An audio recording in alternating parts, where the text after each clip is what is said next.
Welcome once again to the Casper podcast, where we take a deep dive into blockchain technology and speak with those who are building the future of the decentralized web. I'm your host, Joe Benzo, and as always, I'm joined by Matt Schaffnit from the Casper Association. Thanks again for joining me today, Matt. Absolutely.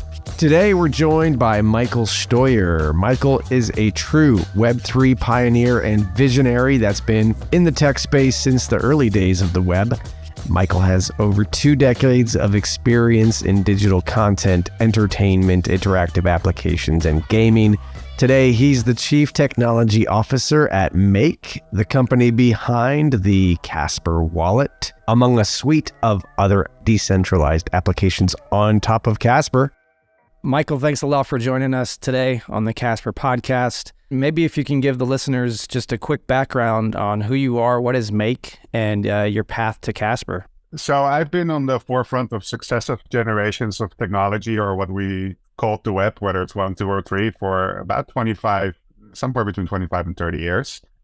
Started in Amsterdam, the Netherlands, where I'm from, in e-commerce in the mid-90s, and quickly pivoted to mobile technology. And at the time, in the mid-90s, that meant text-based applications, right? Text ABC to 1, 2, 3 to get your horoscope for 99 cents a pop and those kinds of things. I then built the largest network of interconnected wireless carriers across Europe with over 100 mobile operators interconnected to a central platform, allowing enterprises such as McDonald's and MTV and RTL and Time Warner to interact with their customer base in a uniform way across the entire continent for the first time. So that's how I started in mobile applications. But then as networks and devices evolved, by the early 2000s, we arrived at 2G networks. It was very exciting, and 16 color screens, which was amazing. And I joined one of the top 3 video game publishers in the world at the time, a company called THQ, as their CTO for mobile.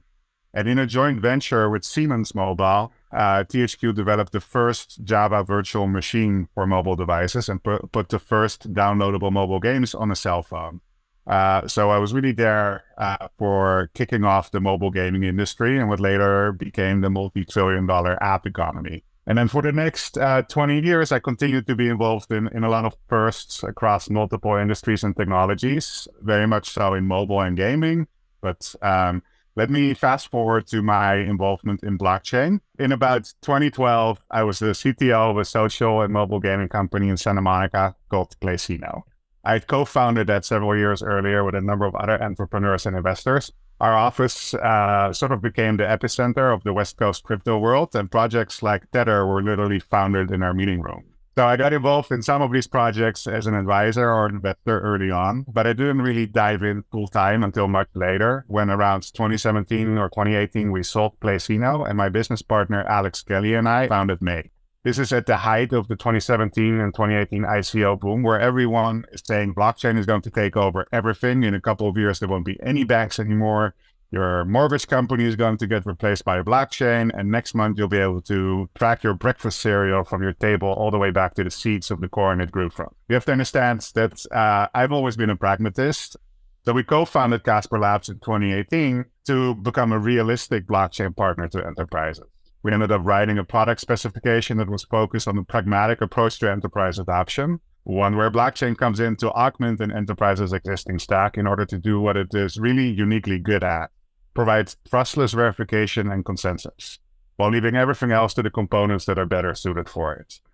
And that continues to be Casper Labs' approach today, and I continue to believe that it's on the best path to unlock a multi-trillion-dollar industry. Yeah, Michael, I think that speaks very convincingly, first of all, to your background and your understanding of this space.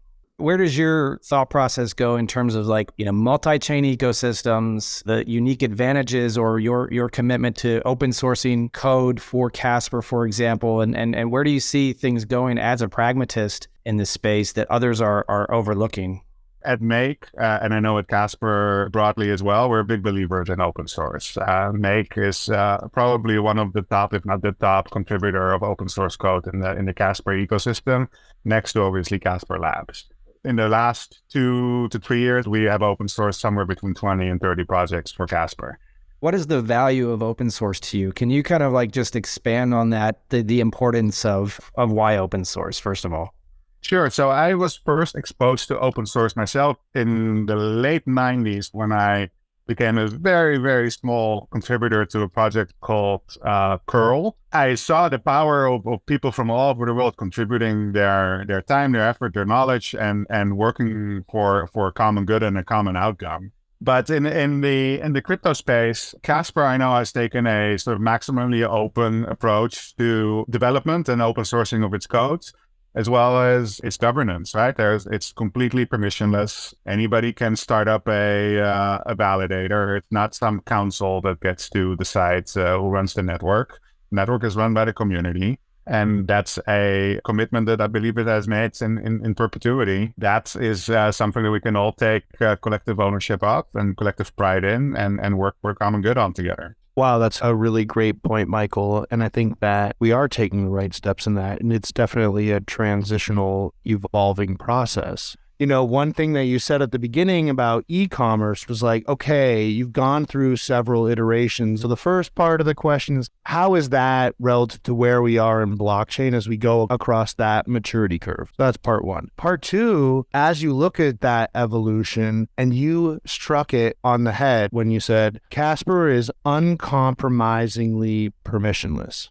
Do you believe also that the permissionless open source blockchain is the path to the corporate ecosystem because it's kind of what proves out that thesis?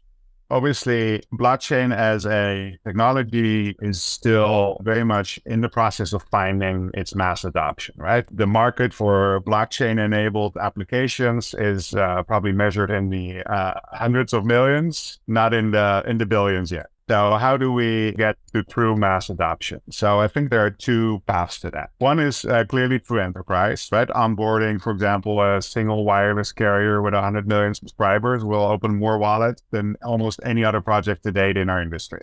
That is clearly the strategy that Casper Labs as a company is pursuing.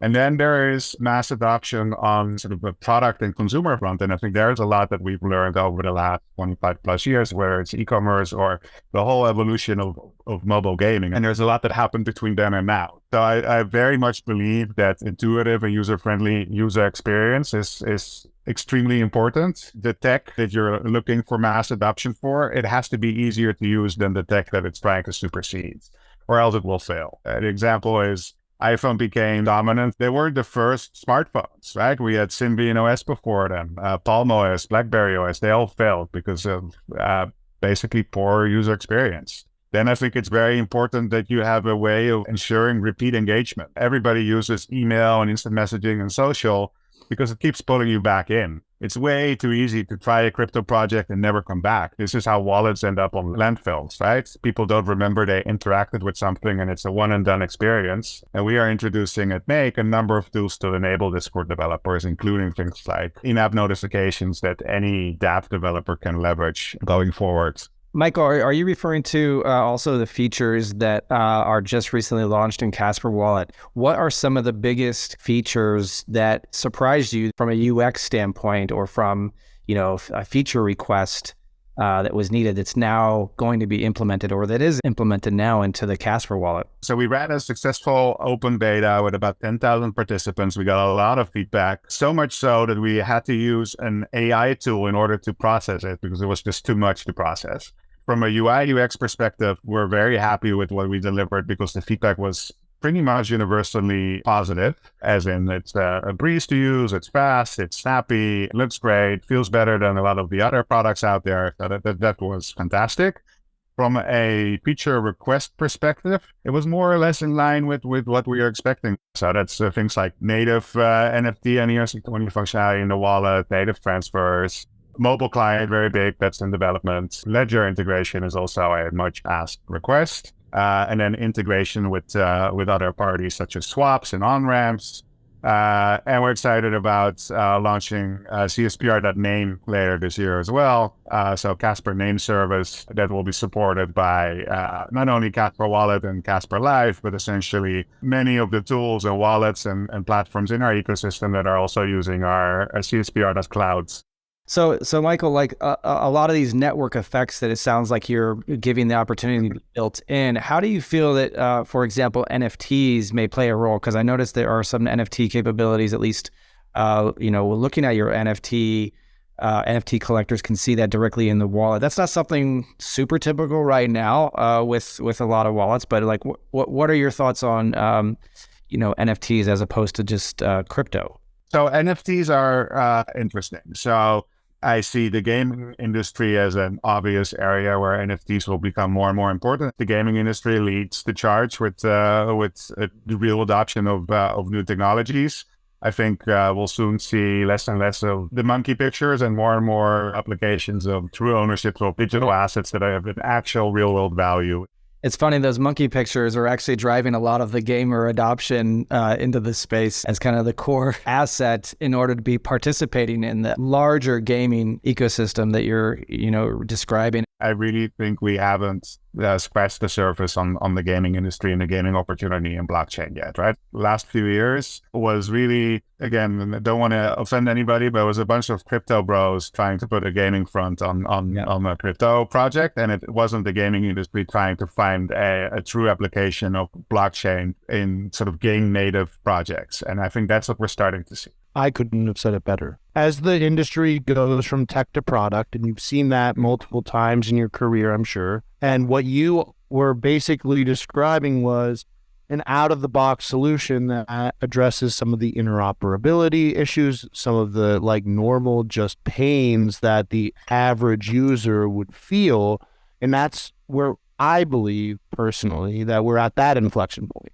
Speaking more about NFTs, like what is the potential of NFTs? You guys are building infrastructure around NFTs on Casper. We have a huge community that is interested in NFTs, not only for silly pictures, but expanding the utility around what Casper can provide NFTs. What do you see the potential there for Casper, and what are you building? So we're doing a lot of things in the NFT space. As I mentioned before, Casper Wallet will support NFTs natively in the wallet. We were also involved in helping Casper Labs actually expand the CP78 NFT standard. And we are launching CSPR.market, and it will fully integrate with the other components in the CSPR product suite, meaning Casper Live, Casper Wallet, Casper Click. We're working with gaming companies and others on their integration with the Casper platform, with the Casper network. And for many of those, they'll want to host their own storefronts, if you will, or their own NFT marketplaces. That's something that we will be powering. We are also bringing on a lot of interesting content onto this marketplace and have some announcements coming out in the next few weeks that we hope will excite the community. Yeah, very excited. And just to wrap it up, Michael, so you've got this deep history from Web 1, 2, and 3. You understand kind of like the product life cycles and also kind of mass adoption of some of these big trends. Where do you think that we're at in terms of realizing the kind of mass adoption of some of these things that we've talked about already? Maybe it's gaming, maybe it's just blockchain in general, or the broader awareness of what Web3 can offer industry and enterprise. Where are we at in the spectrum on timeline for blockchain adoption? If we're talking like the analogy to internet in 1995. I would answer that we were probably still in the 90s somewhere, but there's a long way to go. Well, Michael, we appreciate everything that you're doing for this space. Happy to have you working so diligently on a lot of things, but also for the Casper ecosystem as well. Thank you, Joe and Matt. I appreciate it.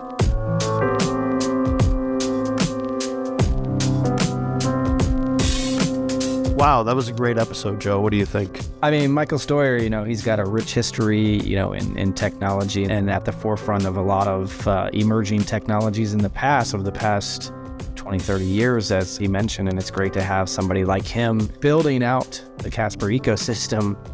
Really great insights. I mean, I think that background really shines through, and I think those fine points that Michael kind of tops things off with when it comes to these ecosystems, which we've been kind of interacting with, it's interesting. Well, that's it. We're pretty much out of time, but if you'd like to be on the Casper podcast, send us a message. We'd love to hear what you're building and what you're working on. From myself and Matt at the Casper Association, keep building and we'll see you on the other side.